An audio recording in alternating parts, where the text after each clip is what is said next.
Okay, magtungo na tayo sa topic ng labor relations. Number 5, fifth major topic natin ng labor law, yung labor relations.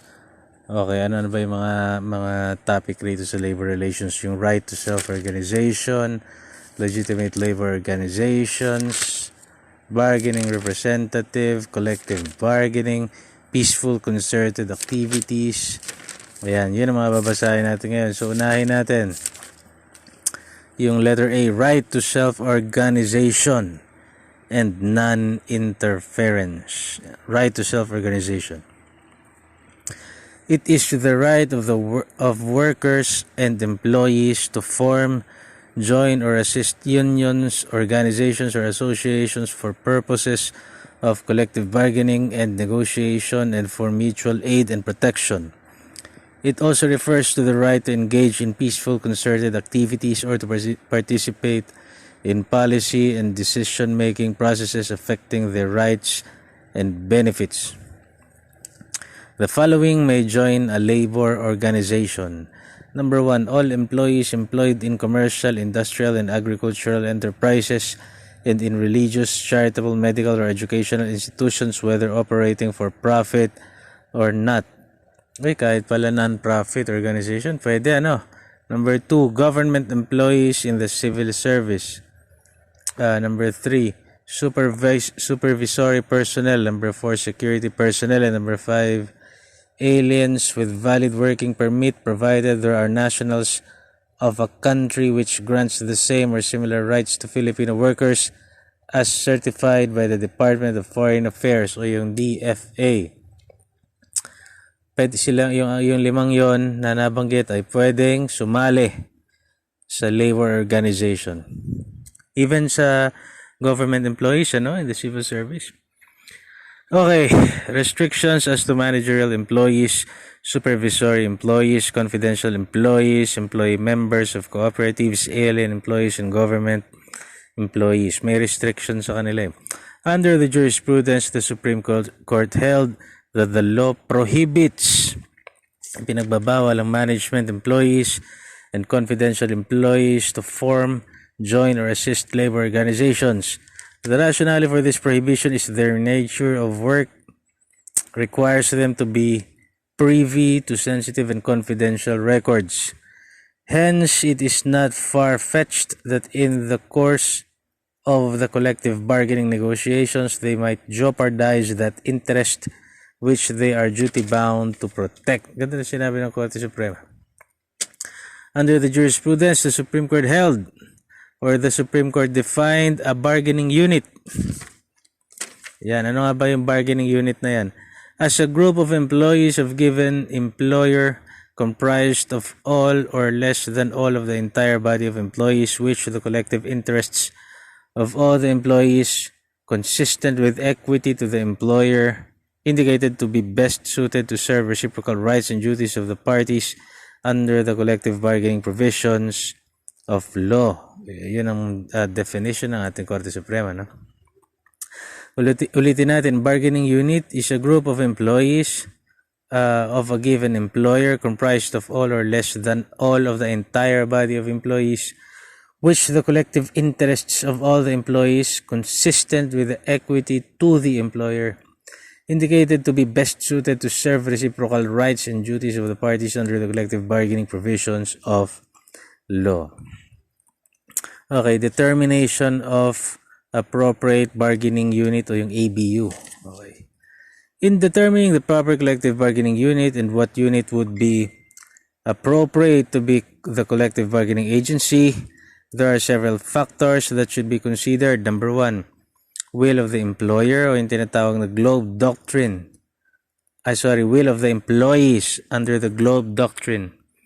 Kailangan malaman mo ano ba yung will nila. Number 2, affinity and unity of employees' interest, such as substantial similarity of work and duties or similarity of compensation and working conditions. Number 3, prior collective bargaining history. And number 4, employment status such as temporary, seasonal, and probationary employees. Yun yung 4 na dapat mong malaman to determine the appropriate bargaining unit. Okay, once again, yung will of employees, yun ang tinatawag na Globe Doctrine. The test of the grouping is community or mutuality of interest, because the basic test of an asserted bargaining unit's acceptability is whether or not it is fundamentally the combination which will best assure to all employees the exercise of their collective bargaining bid. Okay, tungo naman tayo sa effect of inclusion as members of employees outside the bargaining unit under Article 256 of the Labor Code. The inclusion as union members of employees outside the bargaining unit shall not be ground for cancellation of the registration of the union. Said employees are automatically deemed removed from the list of membership of said union. Hindi naman ground yung nagsali ka ng mga members, employees outside the bargaining unit. Tatanggalin mo lang sila sa listahan. Okay, magtungo na tayo sa ikalawang major topic under labor relations, no? Tapos na tayo sa right to self-organization. Napag-usapan na natin yung karapatan na yon, sino mga pwedeng sumali doon, at yung bargaining unit, ano? Magtungo na tayo sa letter B, yung legitimate labor organization. Medyo mahaba to. Okay. Under the PD 442 of the Labor Code of the under PD 442 of the Labor Code of the Philippines as amended, the Department of Labor and Employment is mandated to process the application for registration of labor organizations in order for them to acquire legal personality and to enjoy the rights given to legitimate labor organization. Union registration refers to the process of determining whether the application for registration of a labor union organized for collective bargaining complies with the documentary requirements prescribed under Rule 3 and 4 of DOLE Department Order Number 40-03 and the rules implementing Book 5 of Labor Code as amended. Okay. Union registration, yun ang ibig niya sabihin. Ulitin natin.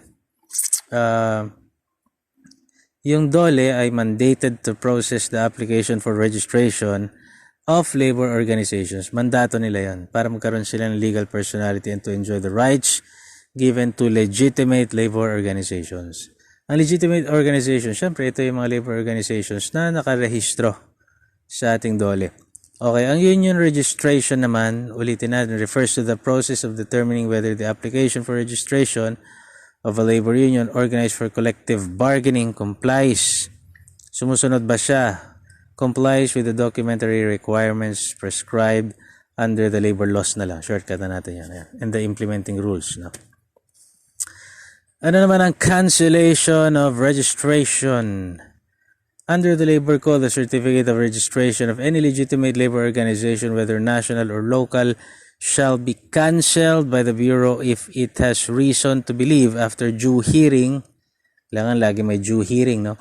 That the said labor organization no longer meets one or more of the requirements herein prescribed. So, isa lang sa mga requirements pa lang, hindi mo ma-meet, ay pwede ka nang ma-cancel. The following shall constitute grounds for cancellation of union registration. Marami-rami ito. Sham. Number 1, misrepresentation, false statement, or fraud in connection with the adoption or ratification of the Constitution and bylaws or amendments thereto. Number 2, failure to submit the documents mentioned in the preceding paragraph within 30 days from adoption or ratification of the Constitution and bylaws or amendments thereto.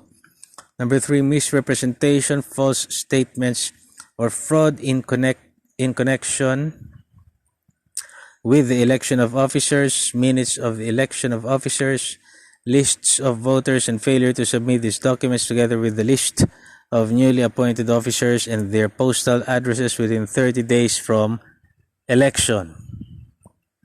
Number 4, failure to submit the annual financial report to the Bureau within 30 days after the closing of every fiscal year, and misrepresentation, false statement, fraud in connection with the financial statement.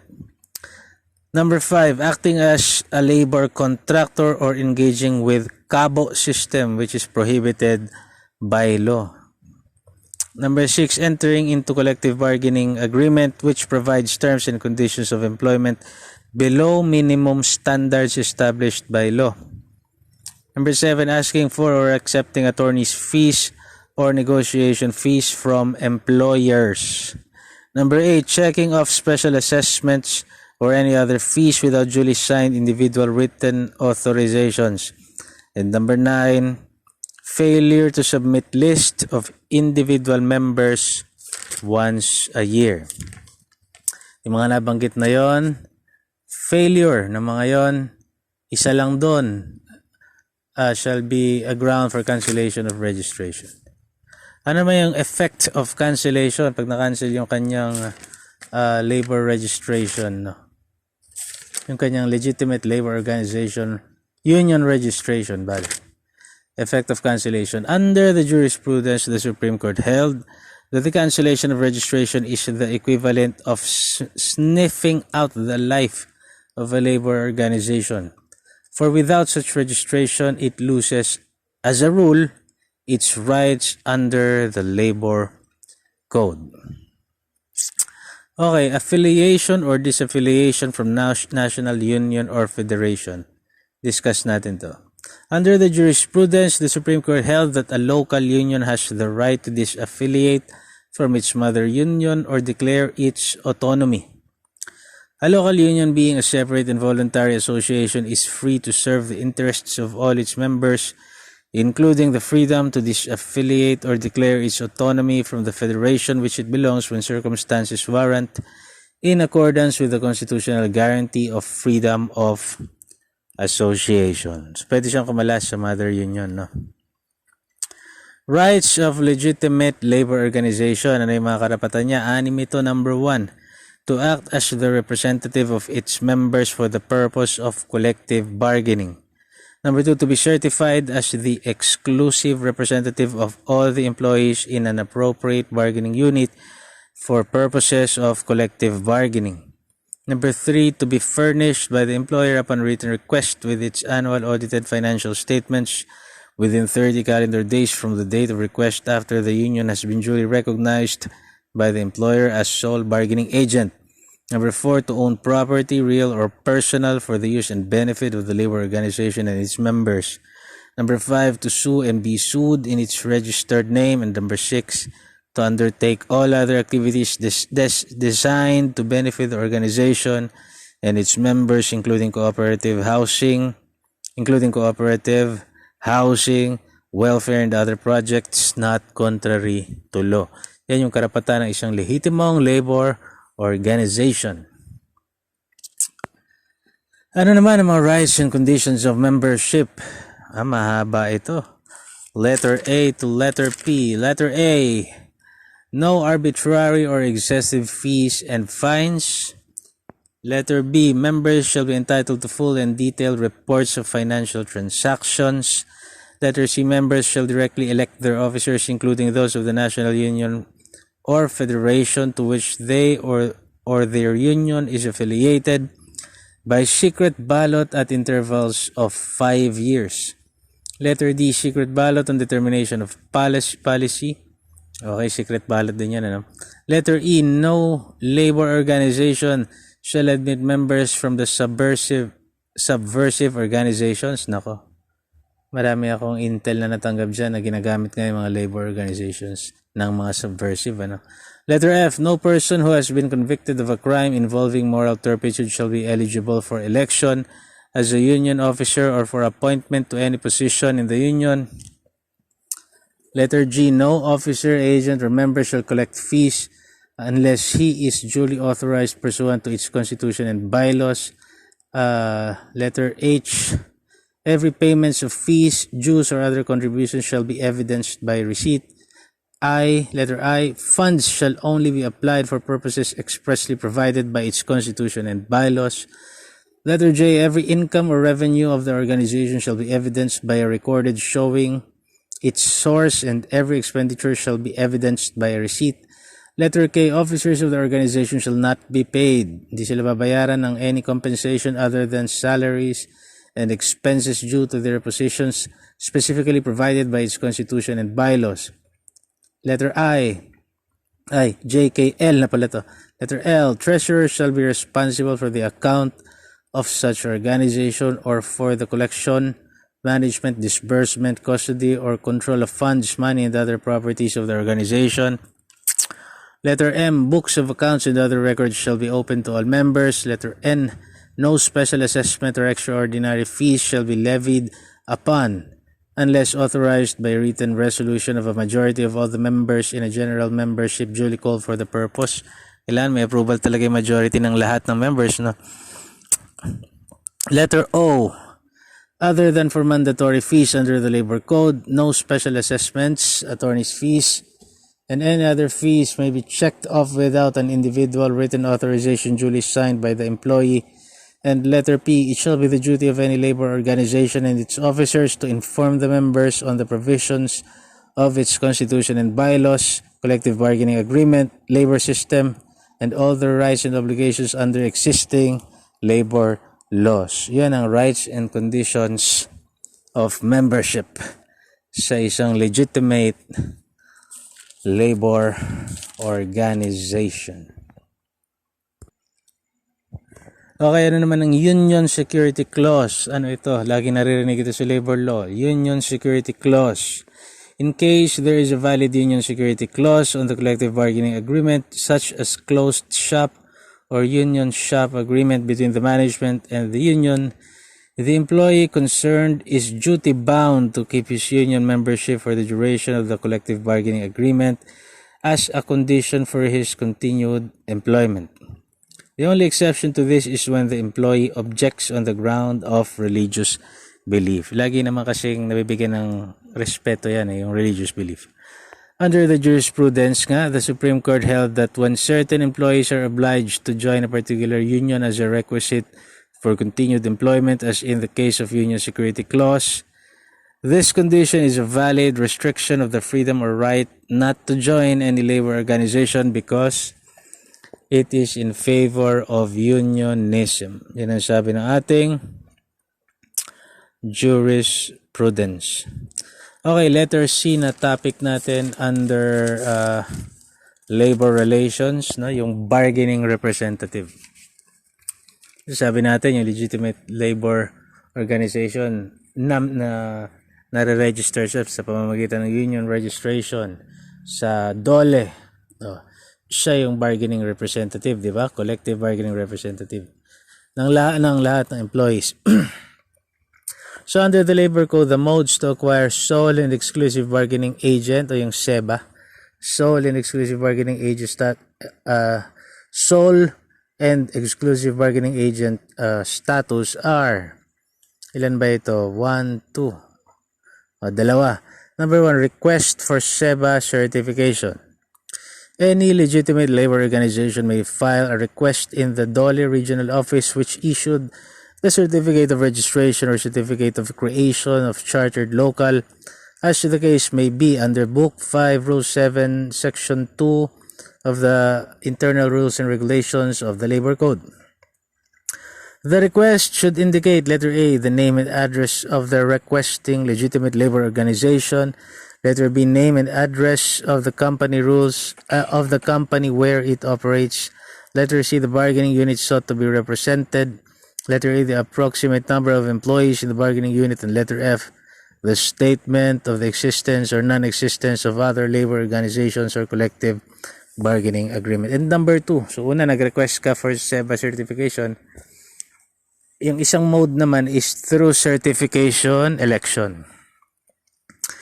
Certification election refers to the process of determining through secret ballot the sole bargaining agent of the employees in an appropriate collective bargaining unit for purposes of collective bargaining negotiations.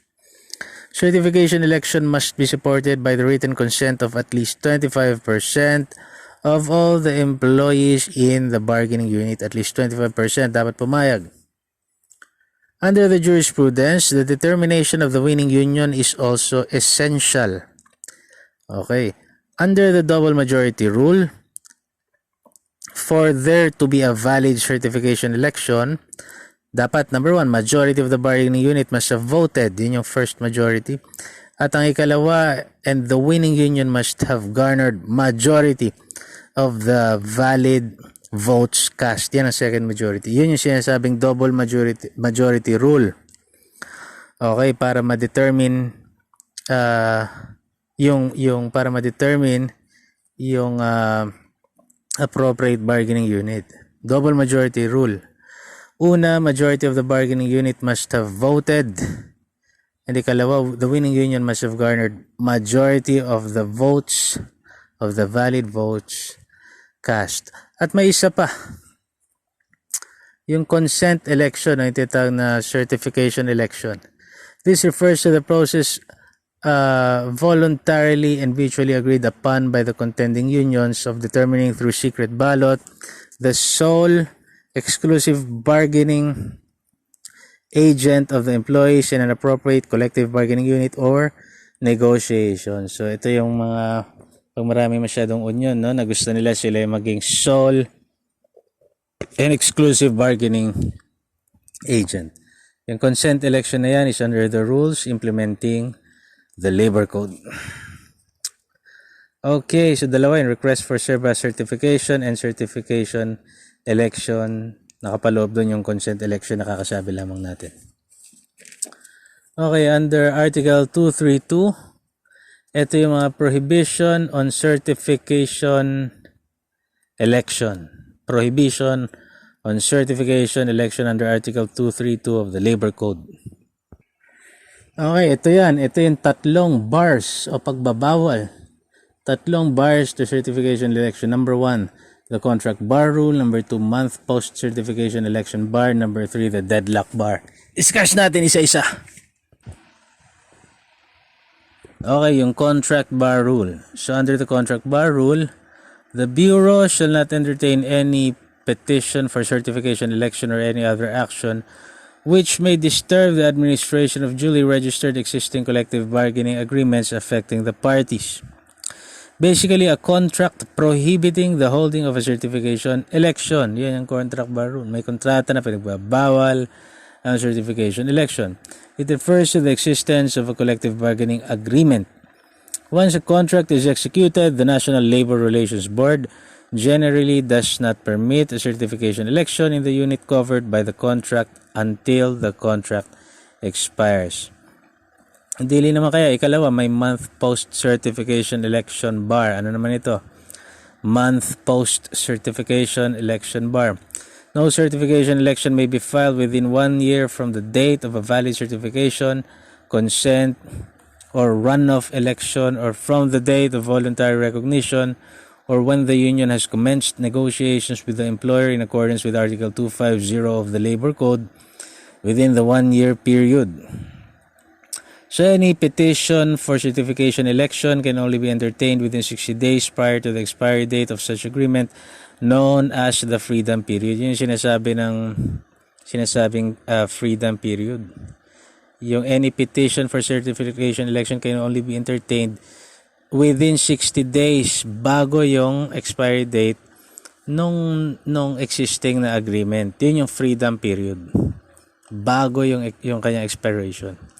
Where an appeal has been filed on the order of the mediation arbiter, med-arbiter, certifying the results of the election, the running of the 1-year period shall be suspended until the decision on the appeal shall have become final and executory. So ito yung kung may appeal na final doon sa order ng med-arbiter certifying the results of the election, the running of the 1-year period shall be suspended. May naka-appeal. Sabagay sa lahat naman, kapag even sa criminal law o civil law, on appeal nasususpend yung pagtakbo ng prescription. At ikatlo yung deadlock bar. Ikatlong bar o prohibition on certification election, the deadlock bar. A representation question may not be entertained. A representation question may not be entertained if, before the filing of the petition for certification election, a bargaining deadlock to which an incumbent or certified bargaining agent is a party that had been submitted to conciliation or arbitration or had become subject of a valid notice or strike or lockout.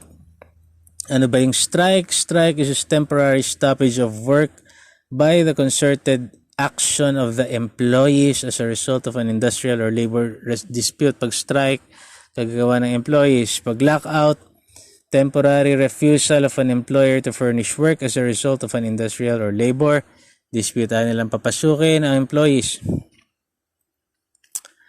Okay, ano naman tong failure of election? Pag-usapan natin, may dalawang topic under failure of election.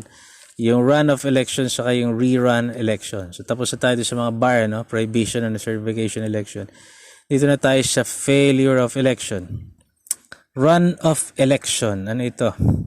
When at least 3 or more unions are involved in the certification election and not one of them has garnered the majority of the valid votes cast, but the total votes of all the contending unions is equivalent to at least 50% of the valid votes. Yun ang run-off. At least 3 or more unions tumakbo sa election and not one of them has garnered the majority of the valid votes cast. Pero yung total number ng boto ng lahat na naglalaban-laban na union ay katumbas ng at least 50% of the valid votes. Yun yung run-off. Ano yun? Run-off election is a failure of election. Ano naman yung rerun election? Rerun election.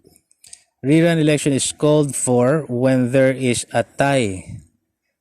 Merong tie or failure of election in a certification election involving 2 or more unions.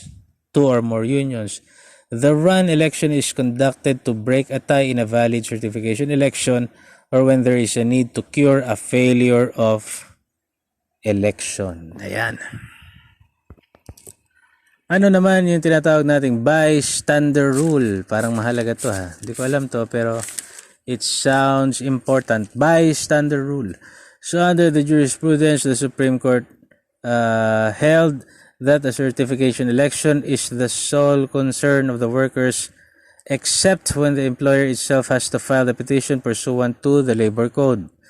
But even after such filing, its role in the certification process ceases and becomes merely a bystander, period. That is because the employer lacks the personality to dispute the election and has no right to interfere at all. Walang kinalaman yung employer sa certification election. Okay, mapunta na tayo sa letter D. Ikaapat na ABCD. Ikaapat na topic under labor relations, yung collective bargaining. So, labor relations pa rin topic natin. So, under the Act to Promote Industrial Peace, isa itong batas. Yung Act to Promote Industrial Peace. In the absence of an agreement or other voluntary arrangement providing for a more expeditious manner of collective bargaining, it shall be the duty of an employer and the representative of his employees to bargain collectively in accordance with the provisions of this act. So, to sum it all up, yun yung duty to bargain collectively under the law. One more time, under the Act to Promote Industrial Peace, it is an unfair labor practice to refuse to bargain collectively with the representatives of its employees, to make changes in wages, hours, working conditions, and other mandatory subjects of bargaining without negotiating with the union. Failure to meet with the union at a reasonable time, bad faith or piecemeal bargaining, and other prohibited practices under this act. Yung mga nabanggit na yun yung bargaining in bad faith. Bawal yun. The mandatory subjects of provisions in a collective bargaining agreement as required by the labor law and the National Labor Relations Board are, ano yung mandatory na subject? Number 1, wages. Number 2, overtime. Number 3, bonuses. Number 4, grievance procedures. Number 5, safety and work practices. Number 6, seniority. And number 7, procedures for discharge, layoff, recall, or discipline. Mandatory yan na dapat pinag-uusapan at tinatalakay sa collective bargaining agreement. So, ano naman yung unfair labor practice by a labor organization? Mamaya natin yan pag-usapan sa unfair labor practices, pero nasingit siya rito.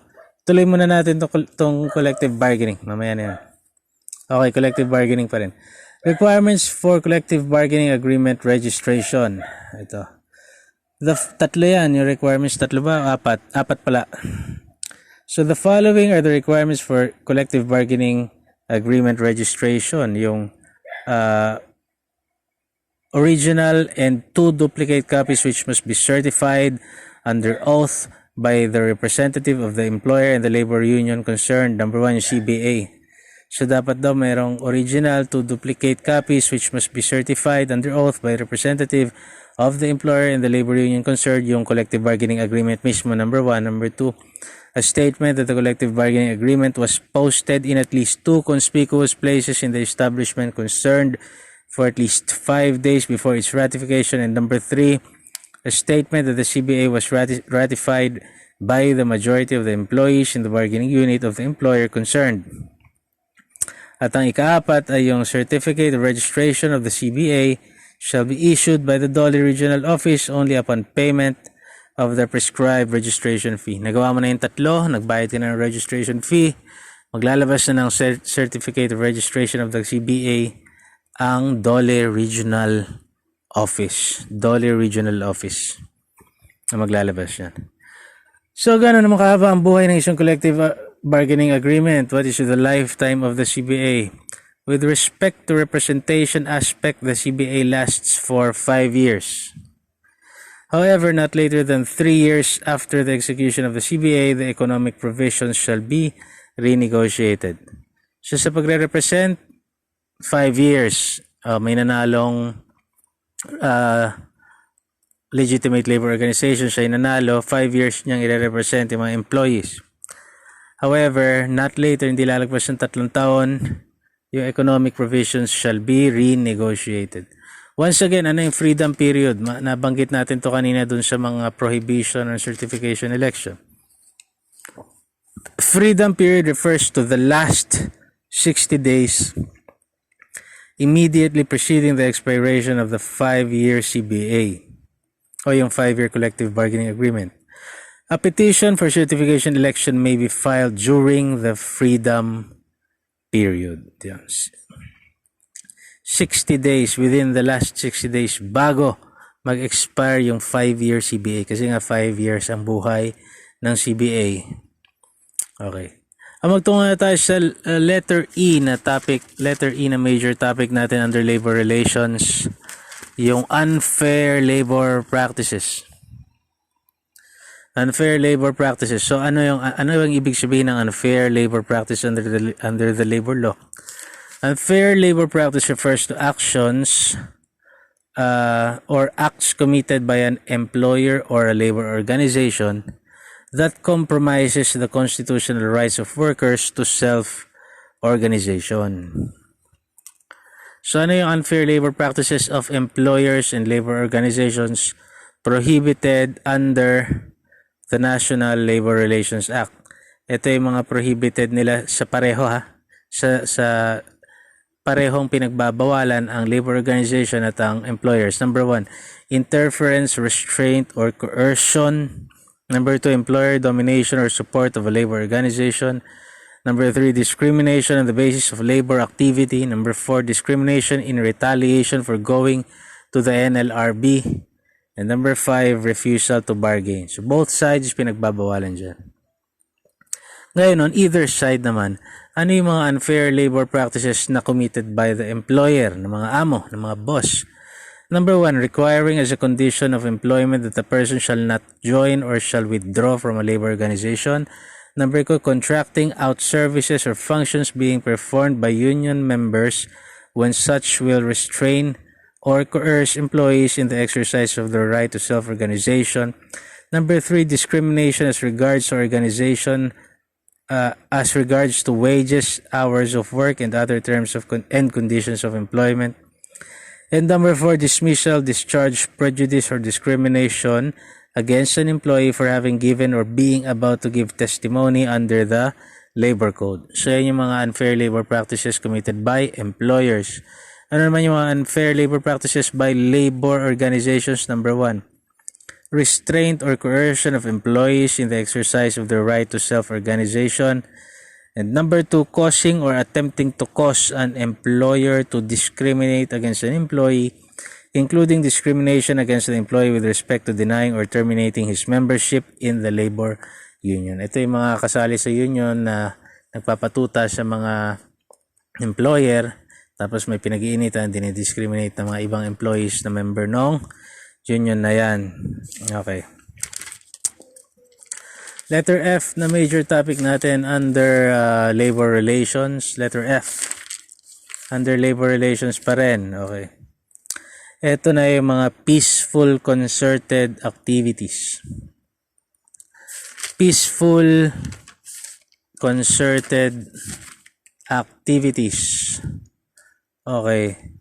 Unahin natin basahin yung strikes and lockouts. Again, strikes are initiated by employees, lockouts initiated by employers. So under the labor law, a notice of strike or lockout may be filed on the ground of number 1, unfair labor practice acts. Number 2, gross violation of collective bargaining agreement. And number 3, bargaining deadlock. Okay, tatlo. Yan yung tatlong bagay kung na pwede ka mag-file ng notice of strike or notice of lockout.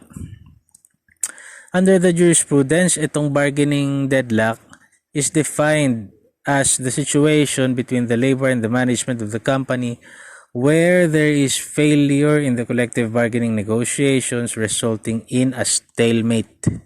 Stalemate, hindi makausad. Okay, ano naman yung mga mandatory procedural requirements of a valid strike? Mga empleyado, makinig kayo. Under the Labor Code, the mandatory procedural requirements of a legal strike are, tatlo yan, letter A, notice of strike be filed with the Department of Labor and Employment 30 days before the intended date thereof, or 15 days in case of unfair labor practice.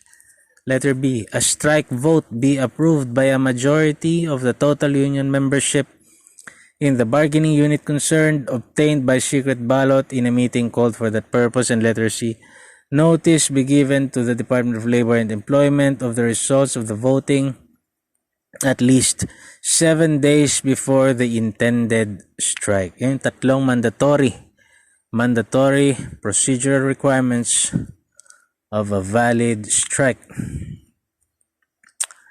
Ano naman yung picketing?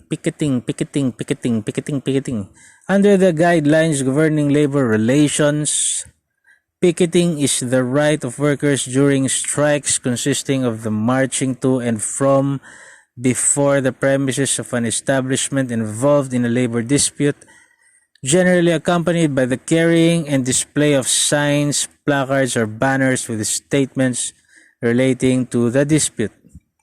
Ano ang kaibahan ng legal and illegal strike? Ang legal strike is a strike called for a valid purpose and conducted through means allowed by law. An illegal strike is one staged for a purpose not recognized by law, or if for a valid purpose, conducted through means not sanctioned by law. Okay. Any certified or duly recognized bargaining representative may declare strike in cases of bargaining deadlock and unfair labor practice. Likewise, the employer, yung mga amo, may declare a lockout in the same cases. Ayan. Okay, ano naman ang prohibited acts and practices during strike at saka lockout?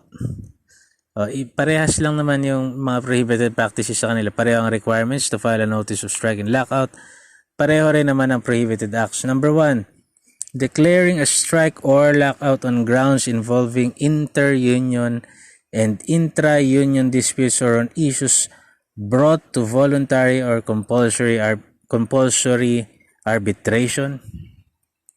Number 2, without first having bargained collectively or without the necessary strike or lockout vote first having been obtained and reported to the regional branch of the National Conciliation and Mediation Board o yung NCMB. Number 3, in defiance of a cease and desist order or order for the striking employees to return to work or order for the employer to accept workers after the assumption of the President or the Secretary of Labor. Number 4, obstructing, interfering with force, violence, coercion, any peaceful picketing or picketing of employees. ginulo mo sila o in-obstruct mo, nakialam ka with force, violence, coercion. Number 5, employing any strike beater or being employed as strike beater. Number 6, no official of the Armed Forces of the Philippines and the Philippine National Police or any armed person shall bring in any individual who seeks to replace strikers replace strikers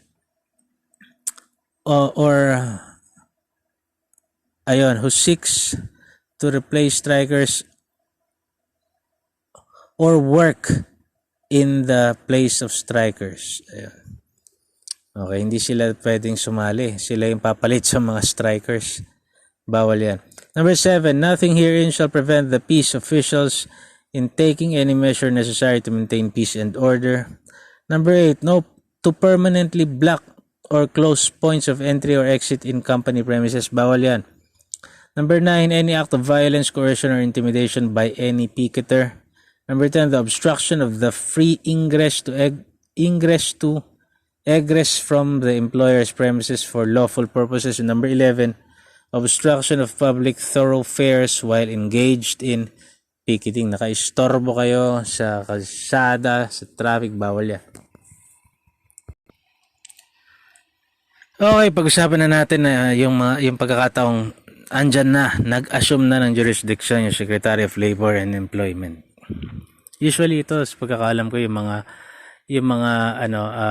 industriya na merong na talagang mahalaga, vital sa ating ekonomiya o sa araw-araw na buhay. So yung Secretary of Labor and Employment assumes jurisdiction. So under the labor law, the Secretary of Labor and Employment may assume jurisdiction over the dispute and decide it or certify the same to the Commission for compulsory arbitration if the dispute causing or likely to cause a strike or lockout is in an industry indispensable to national interest. Ayun. Pagka yung industriya ay indispensable to national interest, katulad siguro ng mga public transportations, ayan, pwede siya mag-decide doon, mag-assume ng jurisdiction over this dispute, mag-decision na siya, or is-certify niya to the Commission for Compulsory Arbitration.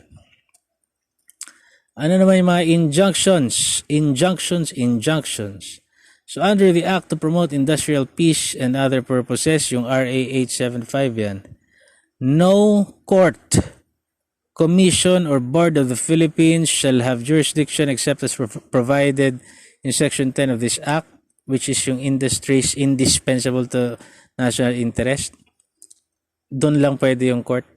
Pero kung hindi ka industriya na indispensable to national interest, pinagbabawal ang court, any court, commission, or board of the Philippines to issue any restraining order, temporary or permanent injunction in any case involving or growing out of a labor dispute from doing the acts mentioned in Section 9A of this Act. So, bawal maglabas ng injunction maliban na lamang kung yung industriya na may kinalaman sa isang indispensable industry to national interest. Okay, so doon na nagtatapos yung topic natin about labor relations. Tama ba? Labor relations. Next na natin yung termination of employment.